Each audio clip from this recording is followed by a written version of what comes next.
श्री गणेशाय नमः। श्री जानकी वल्लभो विजयते।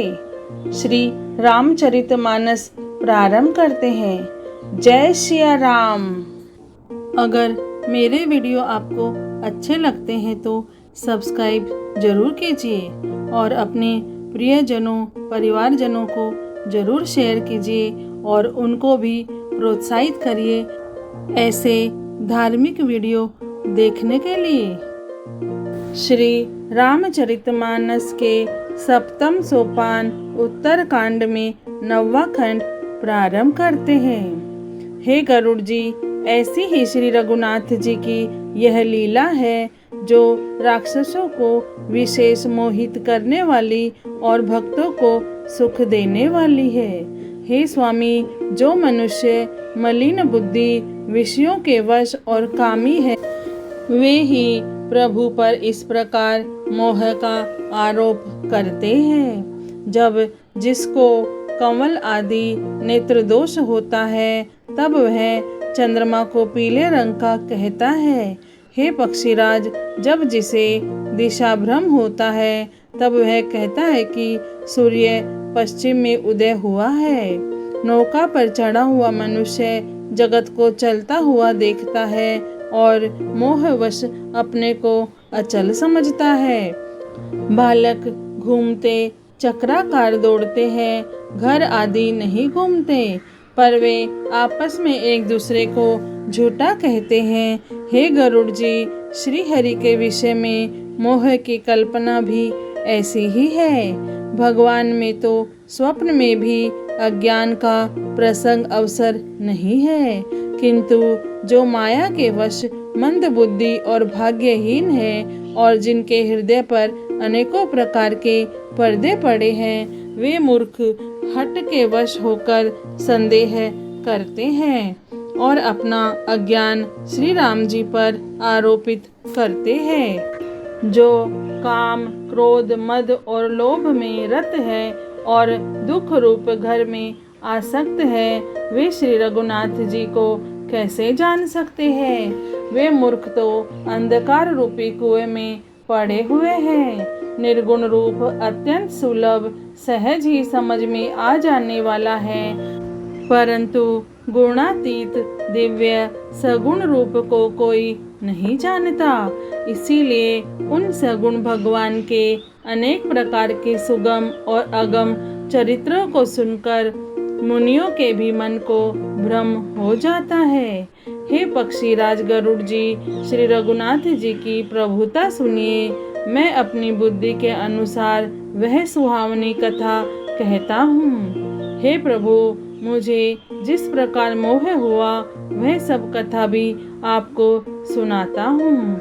हे तात, आप श्री राम जी के कृपा पात्र हैं। श्री हरि के गुणों में आपकी प्रीति है, इसलिए आप मुझे सुख देने वाले हैं। इसी से मैं आपसे कुछ भी नहीं छिपाता और अत्यंत रहस्य की बातें आपको गाकर सुनाता हूँ। श्री राम जी का सहज स्वभाव सुनिए। वे भक्त में अभिमान कभी नहीं रहने देते, क्योंकि अभिमान जन्म मरण रूप संसार का मूल है और अनेक प्रकार के कलेशों तथा समस्त शोकों का देने वाला है। इसलिए कृपा निधि उसे दूर कर देते हैं, क्योंकि सेवक पर उनकी बहुत ही अधिक ममता है। हे गोसाई, जैसे बच्चे के शरीर में फोड़ा हो जाता है तो माता उसे कठोर हृदय की भांति चीरा डालती है। यद्यपि बच्चा पहले फोड़ा चिराते समय दुख पाता है और अधीर होकर रोता है, तो भी रोग के नाश के लिए माता बच्चे की उस पीड़ा को कुछ भी नहीं गिनती, उसकी परवाह नहीं करती और फोड़े को चिरवा ही डालती है। उसी प्रकार श्री रघुनाथ जी अपने दास का अभिमान उसके हित के लिए हर लेते हैं। तुलसीदास जी कहते हैं कि ऐसे प्रभु को भ्रम त्याग कर क्यों नहीं भजते। हे पक्षीराज गरुड़ जी, श्री राम जी की कृपा और अपनी जड़ता मूर्खता की बात कहता हूँ। मन लगाकर सुनिए। जब जब श्री रामचंद्र जी मनुष्य शरीर धारण करते हैं और भक्तों के लिए बहुत सी लीलाएं करते हैं, तब तब मैं अयोध्यापुरी जाता हूँ और उनकी बाल लीला देखकर हर्षित होता हूँ।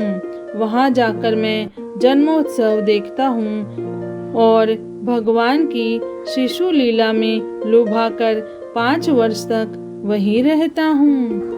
बालक रूप श्री रामचंद्र जी मेरे इष्ट देव है, जिनके शरीर में अरबों कामदेवों की शोभा है। हे गरुड़ जी, अपने प्रभु का मुख देख देख कर मैं नेत्रों को सफल करता हूँ। छोटे से कोए का शरीर धरकर और भगवान के साथ साथ फिरकर मैं उनके भांति भांति के बाल चरित्रों को देखा करता हूँ। लड़कपन में वे जहाँ जहाँ फिरते हैं वहाँ वहाँ मैं साथ साथ उड़ता हूँ और आंगन में उनकी जो जूठन पड़ती है वही उठाकर खाता हूँ। एक बार श्री रघुवीर ने सब चरित्र बहुत अधिकता से किए। प्रभु की उस लीला का स्मरण करते ही काकभूषुंडी जी का शरीर प्रेमानंदवश पुलकित हो गया। काकभूषुंडी जी कहने लगे, हे पक्षीराज, सुनिए, श्री राम जी का चरित्र सेवकों को सुख देने वाला है। अयोध्या का राजमहल सब प्रकार से सुंदर है। सोने के महल में नाना प्रकार के रत्न जड़े हुए हैं। सुंदर आंगन का वर्णन नहीं किया जा सकता, जहाँ चारों भाई नित्य खेलते हैं। माता को सुख देने वाले बाल विनोद करते हुए श्री रघुनाथ जी आंगन में विचर रहे हैं। मरकत मणि के समान हरिताभ श्याम और कोमल शरीर है। अंग अंग में बहुत से कामदेवों की शोभा छाई हुई है। नवीन लाल कमल के समान लाल लाल कोमल चरण है। सुंदर अंगुलियां हैं और नख अपनी ज्योति से चंद्रमा की कांति को हरने वाले हैं। तलवे में वज्रादि वज्र, अंकुश, ध्वजा और कमल के 4 सुंदर चिन्ह हैं। चरणों में मधुर शब्द करने वाले सुंदर नुपुर है। मणियों रत्नों से जड़ी हुई सोने की बनी हुई सुंदर करधनी का शब्द सुहावना लग रहा है। उदर पर सुंदर 3 रेखाएं त्रिवली है। नाभि सुंदर और गहरी है। विशाल वक्ष स्थल पर अनेकों प्रकार के बच्चों के आभूषण और वस्त्र सुशोभित है। लाल लाल हथेलियां हैं। नख और अंगुलियां मन को हरने वाले हैं और विशाल भुजाओं पर सुंदर आभूषण हैं। बाल सिंह के बच्चे के से कंधे और शंख के समान 3 रेखाओं से युक्त गला है। सुंदर ठुड्डी है और मुख तो छवि की सीमा ही है। कलबल तोतले वचन है। लाल लाल होंठ है। उज्जवल सुंदर और छोटी छोटी ऊपर और नीचे 2-2 दंतुलियां हैं। सुंदर गाल, मनोहर नासिका और सब सुखों को देने वाली चंद्रमा की अथवा सुख देने वाली समस्त कलाओं से पूर्ण चंद्रमा की किरणों के समान मधुर मुस्कान है। नीले कमल के समान नेत्र जन्म मृत्यु के बंधन से छुड़ाने वाले हैं। ललाट पर गोरोचन का तिलक सुशोभित है। भौहें टेढ़ी है। कान सम और सुंदर है। काले और घुंघराले केशों की छवि छा रही है। पीली और महीन झंगुली शरीर पर शोभा दे रही है।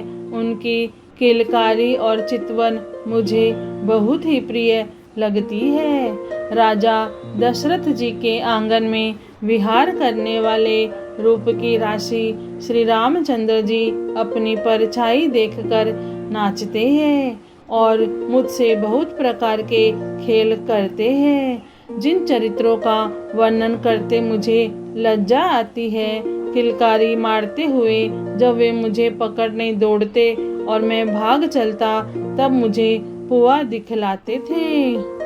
मेरे निकट आने पर प्रभु हंसते हैं और भाग जाने पर रोते हैं, और जब मैं उनका चरण स्पर्श करने के लिए पास जाता हूँ तब वे पीछे फिर कर मेरी ओर देखते हुए भाग जाते हैं। साधारण बच्चों जैसी लीला देखकर मुझे मोह शंका हुआ कि सच्चिदानंद घन प्रभु यह कौन महत्व का चरित्र लीला कर रहे हैं।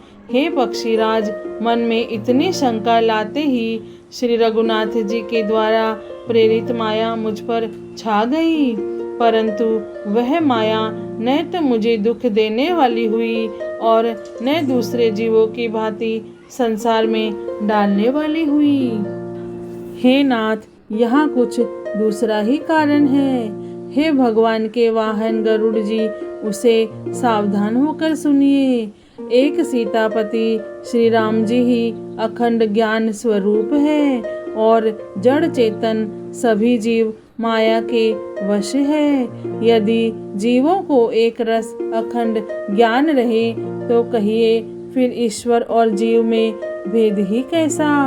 अभिमानी जीव माया के वश है और वह सत्व रज तम इन तीनों गुणों की खान माया ईश्वर के वश में है। जीव परतंत्र है और भगवान स्वतंत्र है। जीव अनेक है, श्रीपति भगवान एक है। यद्यपि माया का किया हुआ यह भेद असत है, तथापि वह भगवान के भजन बिना करोड़ों उपाय करने पर भी नहीं जा सकता। श्री रामचंद्र जी के भजन बिना जो मोक्ष पद चाहता है, वह मनुष्य ज्ञानवान होने पर भी बिना पूंछ और सींग का पशु है। सभी तारागणों के साथ 16 कलाओं से पूर्ण चंद्रमा उदय हो और जितने पर्वत हैं उन सब में दावाग्नि लगा दी जाए तो भी सूर्य के उदय हुए बिना रात्रि नहीं जा सकती। हे पक्षीराज, इसी प्रकार श्री हरि के भजन बिना जीवों का कलेश नहीं मिटता। श्री हरि के सेवक को अविद्या नहीं व्यापती, प्रभु की प्रेरणा से उसे विद्या वापती है। हे पक्षी श्रेष्ठ, इसी से दास का नाश नहीं होता और भेद भक्ति बढ़ती है। श्री राम जी ने मुझे जब भ्रम से चकित देखा तब वे हंसे। वह विशेष चरित्र सुनिए। उस खेल का मर्म किसी ने नहीं जाना, न छोटे भाइयों ने और न माता पिता ने ही। वे श्याम शरीर और लाल लाल हथेली और चरण तल वाले बाल रूप श्री राम जी घुटने और हाथों के बल मुझे पकड़ने को दौड़े। हे सर्पों के शत्रु गरुड़ जी, तब मैं भाग चला। श्री राम जी ने मुझे पकड़ने के लिए भुजा फैलाई। मैं जैसे जैसे आकाश में दूर उड़ता वैसे वैसे ही वहाँ श्री हरि की भुजा को अपने पास देखता था। मैं ब्रह्मलोक तक गया और जब उड़ते हुए मैंने पीछे की ओर देखा तो हे तात, श्री राम जी की भुजाओं में और मुझ में केवल 2 ही अंगुल का बीच था। 7 आवरणों को भेद कर जहाँ तक मेरी गति थी वहाँ तक मैं गया, पर वहाँ भी प्रभु की भुजा को अपने पीछे देखकर मैं व्याकुल हो गया। जब मैं भयभीत हो गया तब मैंने आंखें मूंद ली, फिर आंखें खोलकर देखते ही अवधपुरी में पहुंच गया। मुझे देखकर श्री राम जी मुस्कुराने लगे। उनके हंसते ही मैं तुरंत उनके मुख में चला गया। हे पक्षीराज, सुनिए, मैंने उनके पेट में बहुत से ब्रह्मांडों के समूह देखे। वहाँ उन ब्रह्मांडों में अनेकों विचित्र लोक थे, जिनकी रचना एक से एक की बढ़कर थी। करोड़ों ब्रह्मा जी और शिव जी, अनगिनत तारागण, सूर्य और चंद्रमा, अनगिनत लोकपाल, यम और काल, अनगिनत विशाल पर्वत और भूमि, असंख्य समुद्र, नदी, तालाब और वन तथा और भी नाना प्रकार की सृष्टि का विस्तार देखा। देवता, मुनि, सिद्ध, नाग, मनुष्य, किन्नर तथा चारों प्रकार के जड़ और चेतन जीव देखे, जो कभी न देखा था न सुना था और जो मन में भी नहीं समा सकता था, अर्थात जिसकी कल्पना भी नहीं की जा सकती थी, वही सब अद्भुत सृष्टि मैंने देखी। तब उसका किस प्रकार वर्णन किया जाए। मैं एक एक ब्रह्मांड में एक 100 वर्ष तक रहता, इस प्रकार मैं अनेकों ब्रह्मांड देखता फिरा। प्रत्येक लोक में भिन्न भिन्न ब्रह्मा, भिन्न भिन्न विष्णु, शिव, मनु, दिक्पाल, मनुष्य, गंधर्व, भूत, वेताल, किन्नर, राक्षस, पशु, पक्षी, सर्प तथा नाना जाति के देवता एवं दैत्यगण थे। सभी जीव वहाँ दूसरे ही के प्रकार के थे। अनेक पृथ्वी, नदी, समुद्र, तालाब, पर्वत तथा सब सृष्टि वहाँ दूसरी प्रकार की थी। प्रत्येक ब्रह्मांड में मैंने अपना रूप देखा तथा अनेकों अनुपम वस्तुएं देखी। प्रत्येक भुवन में न्यारी ही अवधपुरी, भिन्न ही सरयू जी और भिन्न प्रकार के ही नर नारी थे। हे तात सुनिए, दशरथ जी, कौशल्या जी और भरत जी आदि भाई भी भिन्न भिन्न रूपों के थे। मैं प्रत्येक ब्रह्मांड में रामावतार और उनकी अपार बाल लीलाएं देखता फिरता। हे हरिवाहन, मैंने सभी कुछ भिन्न भिन्न और अत्यंत विचित्र देखा। मैं अनगिनत ब्रह्मांडों में फिरा, पर प्रभु श्री रामचंद्र जी को मैंने दूसरी तरह का नहीं देखा। सर्वत्र वही शिशुपन, वही शोभा और वही कृपालु श्री रघुवीर। इस प्रकार मोह रूपी पवन की प्रेरणा से मैं भुवन भुवन में देखता फिरता था। अनेक ब्रह्मांडों में भटकते हुए मुझे मानो 100 कल्प बीत गए। फिरता फिरता मैं अपने आश्रय में आया और कुछ काल वहाँ रहकर बिताया। फिर जब अपने प्रभु का अवधपुरी में जन्म अवतार सुन पाया, तब प्रेम से परिपूर्ण होकर मैं हर्षपूर्वक उठ दौड़ा। जाकर मैंने जन्म महोत्सव देखा, जिस प्रकार मैं पहले वर्णन कर चुका हूँ। श्री रामचंद्र जी के पेट में मैंने बहुत से जगत देखे, जो देखते ही बनते थे, वर्णन नहीं किए जा सकते। वहाँ फिर मैंने सुजान माया के स्वामी कृपालु भगवान श्री राम को देखा। मैं बार बार विचार करता था, मेरी बुद्धि मोह रूपी कीचड़ से व्याप्त थी। यह सब मैंने 2 ही घड़ी में देखा। मन में विशेष मोह होने से मैं भ्रमित हो गया। मुझे व्याकुल देखकर तब कृपालु श्री रघुवीर हंस दिए। हे धीर बुद्धि गरुड़ जी, सुनिए। उनके हंसते ही मैं मुँह से बाहर आ गया। श्री रामचंद्र जी मेरे साथ फिर वही लड़कपन करने लगे। मैं करोड़ों असंख्य प्रकार से मन को समझाता था, पर वह शांति नहीं पाता था। यह बाल चरित्र देख और पेट के अंदर देखी हुई उस प्रभुता का स्मरण कर मैं शरीर की सुध भूल गया और हे आर्तजनों के रक्षक, रक्षा कीजिए, रक्षा कीजिए पुकारता हुआ पृथ्वी पर गिर पड़ा। मुझसे बात नहीं निकलती थी। तदंतर प्रभु ने मुझे प्रेम विह्वल देखकर अपनी माया की प्रभुता प्रभाव को रोक लिया। प्रभु ने अपना कर कमल मेरे सिर पर रखा। दीन दयालु ने मेरा संपूर्ण दुख हर लिया। सेवकों को सुख देने वाले कृपा के समुद्र कृपा में श्री राम जी ने मुझे मोह से सर्वथा रहित कर दिया।